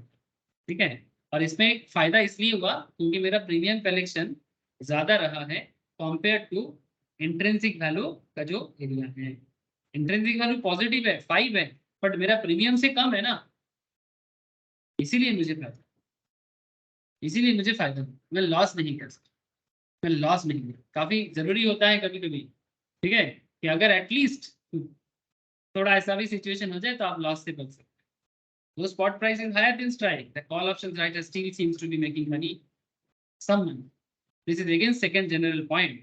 Normally generalization ये होता है कि अगर मार्केट स्ट्राइक से ज्यादा दाम में खत्म होता है, एक्सपायर करता है, स्ट्राइक से अगर स्पॉट मार्केट हाई होता है तो मैं लॉस में जाता, बट अगर प्रीमियम कलेक्शन हाई है, ठीक है, कंपेयर टू इंट्रिंसिक वैल्यू, तो मेरा फायदा होगा सर। फायदा मतलब हल्का सा, मतलब इसको आप ब्रेक इवन बोल सकते हैं। It's just like a break even, मतलब थोड़ा बहुत आ जाएगा, लॉस नहीं खाओ। ठीक है, this is called break even point. ठीक है, this is called break even point. Anyway let us inspect it bit further. ठीक है, और आप यहाँ पर और भी लॉस सिचुएशंस को कवर कर सकते हो। अगर 2050 में भी मार्केट क्लोज होता है तो भी आपका फायदा है एज सेलर। 2051 में भी फायदा है 5.35 का, 2052 में 4.35 का, 2053 में भी मार्केट पहुंचते हैं 3.35 पैसा का फायदा है आपका। ठीक है, 2054 में भी आपका फायदा है। मतलब अब ये सब सिचुएशंस अच्छा है सर। अगर आप एग्जैक्टली रॉन्ग नहीं हो जाते, मतलब नॉर्मली आप रॉन्ग हो, आपको लगा था कि मार्केट नीचे जाएगा, बट फिर भी 51, 52, 53, 54, 55 तक आप फायदे में, 55 तक आप फायदे में, 56 में भी 35 पैसा, 56 तक भी फायदे में। जब भी मार्केट 57 में चला जाएगा, ठीक है, आप गए सर, आपका लॉस होना चालू है। इसके बाद एक्सपोनेंशियल लॉस होगा। जितना मार्केट ओपन रहेगा स्टॉप लॉस लगाने का कॉन्सेप्ट यहीं पर आता है। मैं आगे आगे आपको बताऊंगा कि कैसे स्टॉप लॉस यहाँ पर आप यूज कर सकते हो। आई होप कि आपको ये समझ में आ गया है कि आखिर कि किस सिचुएशंस में आप ब्रेक इवन में पहुंच सकते हैं। तो ब्रेक इवन कैसे करते हैं सर? ठीक है, तो clearly even when spot price moves higher than the strike, the options writer still makes money, he continues to make money till the spot price increase more than strike plus premium. At this point he starts to lose money, hence calling the breakdown point. जहां से पैसा loose होना चालू होगा उस point को break down point कहते हैं। याद रखें सर। हाँ, तो हमारे केस में ब्रेक डाउन पॉइंट इज 2057, यहाँ से उसका 65 पैसे का लॉस होना चालू हुआ है। ठीक है, मतलब हम ऐसा बोलेंगे स्ट्राइक मेरा 2050 है, प्रीमियम मेरा 6.35 है, तो 2056.35 is my breakdown point. So the break even point for call options buyer becomes the breakdown point for the call option seller. Tell me. Options buyer के लिए जो ब्रेक इवन होते हैं, ऑप्शन सेलर के लिए वही ब्रेक डाउन होता है। बात समझ में आया सर? बुझा कैसे? হ্যাঁ হ্যাঁ স্যার।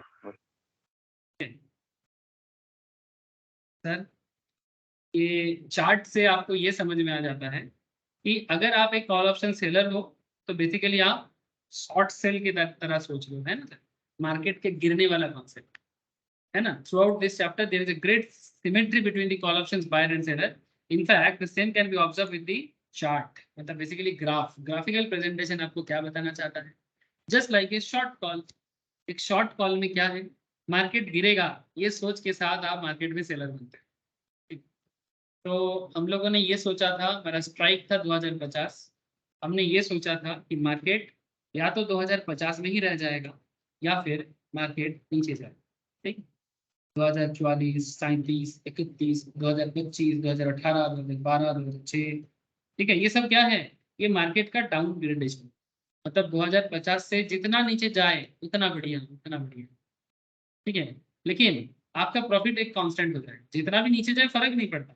2050 से हल्का सा भी नीचे रहे तो भी आप 6 टका 35 पैसा का ही प्रॉफिट करो, क्योंकि सेलर होने के नाते ज्यादा गिरेगा तो ज्यादा कमाओगे ऐसा बात नहीं, प्रॉफिट लिमिटेड है। और वो लिमिटेड प्रॉफिट का एडजस्टमेंट क्या है? जितना प्रीमियम कलेक्ट करोगे उतना। एज पर आवर एग्जांपल ये 6.35, in any other example it will be any other point। लेकिन लॉस अनलिमिटेड जा सकते हो सर, अगर आपके हिसाब से नहीं चला मार्केट 2060, 2070, मतलब मार्केट अगर बढ़ता गया। ठीक है, मतलब शॉर्ट सेलिंग का कॉन्सेप्ट क्या होता है? मार्केट नीचे जाएगा ही शॉर्ट सेलर का कॉन्सेप्ट होता है, लेकिन लॉन्ग में चला जाएगा तो आपका लॉस है। तो आपका loss 10 rupees, 15 rupees, 20 rupees, 25, 30, 35, 40 unlimited level तक जा सकता है। जितना मार्केट बढ़ेगा उतना लॉस हो जाएगा। तो ग्राफिकल चार्ट से भी आप ये चीज देख सकते हैं, ग्राफिकल चार्ट से भी ये चीज देख सकते हैं। हर ट्रेडर ये सब चीज देख के ही तो मार्केट में आता है। पहले एक बजट बना लेता है, उसके बाद धीरे धीरे ट्रेड में सक्सेसफुल होने का कोशिश करता है। तो कॉल ऑप्शंस सेलर का pay off looks like a mirror image of the call options buyer PL pay off. ठीक है, ये चार्ट से भी आपको समझना है। The profit is restricted to 6.35 as long as the spot price is trading at any price below 2050। 2050 strike से, मतलब जो भी स्ट्राइक लोगे, स्ट्राइक 2050 है in our case, in any other case में भी स्ट्राइक अलग होगा। जितना स्ट्राइक से मार्केट नीचे रहेगा आप उतना प्रीमियम कमा के खुश करो। 2050 से 2056 is a breakdown price and 2056 से जितना ऊपर जाएगा उतना लॉस। याद रखिए सर, बार बार एक ही पॉइंट पे अलग अलग तरीके से चर्चा हो रहा है, just for the better purpose of understanding. ठीक है, ठीक है सर, आज तो मैं इतना ही रखूंगा। नेक्स्ट क्लास में आपको ऑप्शंस मार्जिन के बारे में बात, किसके बारे में बात करूंगा सर? Options margin. ठीक है, तो ऑप्शंस मार्केट में मार्जिन कैसे होता है, ठीक है, उसमें बात करूंगा। और ऑप्शन मार्जिन बताने के बाद फिर मैं आपको पुट में लेके जाऊंगा। ठीक है, इसके बाद मैं पुट में बात करूंगा नेक्स्ट क्लास। ठीक है, तो नेक्स्ट क्लास मार्जिन के लिए रहेगा और पुट के लिए रहेगा। कॉल में बहुत बात किया हम लोगों ने, फिर नेक्स्ट दिन पुट में। স্যার ঠিক আছে, বলো বলো। আগের দিনে যেমন বলেছিলাম, এখানেও যদি আমি অত কল সেল করেছি, আমি মানে মার্কেটে তো প্রিমিয়ামটার উপরই তো কাজ হয়, যে আমি ধরেন প্রিমিয়ামটা যত নিচে দিকে নামছে আমি তারপরে বাই করে বেরিয়ে চলে গেলাম, সেখানে হুম, হুম। আনলিমিটেড প্রফিটও তো আমার আনলিমিটেড রয়ে যাচ্ছে। হুম হুম হুম, এটা প্রিমিয়াম ভ্যালুয়েশন আর হ্যাঁ, আমি যদি সেটেলমেন্টে না যাই তাহলে তো আমার মানে লাভ তো থাকছে বেশি। হ্যাঁ, থাকতেই পারে, কোনো অসুবিধা তো কিছু নেই। তুই যেটা বলছিস সেটা প্রিমিয়াম সেটেলমেন্ট, আমি ওটাতে এখন আসিনি, আসবো। না, মার্কেটে তো বেসিক্যালি প্রিমিয়ামের উপরই তো চলছে না, সেইটাই জিজ্ঞাসা আরে করছিলাম আমি। মার্কেট এটা ডিপেন্ড করছে, দেখ সবটাই চলছে মার্কেট। এটা যেটা বলছি এটা হচ্ছে যারা বেস্ট লেভেলের ট্রেডার হয় না, তারা এই সেটেলমেন্ট গুলো করতে হ্যাঁ। জানে, তারা এই সেটেলমেন্ট গুলো করতে জানে বিকজ তারা মার্কেটটাকে বোঝে। ঠিক আছে, কিন্তু মার্কেট আমাদেরকে অন্যান্য অপরচুনিটিও দিচ্ছে, সেগুলো আমরা শিখ, কোথায় পালিয়ে যাবো। ঠিক আছে। বোঝাবো বোঝাবো, প্রিমিয়ামও বোঝাবো, একটু একটু একটু করে এগোতে দে। ঠিক আছে, একটু তাড়াহুড়ো করলে অসুবিধা হবে। Premium Okay, sir. রোজগার। ওকে স্যার, আজকে এতটাই রাখি, বাকি নেক্সট ক্লাসে হুম। ডিসকাস করবো। ঠিক আছে। ওকে দাদা, bye. Okay bye. Okay sir. Okay, ঠিক আছে স্যার, বাই। আচ্ছা স্যার ঠিক আছে।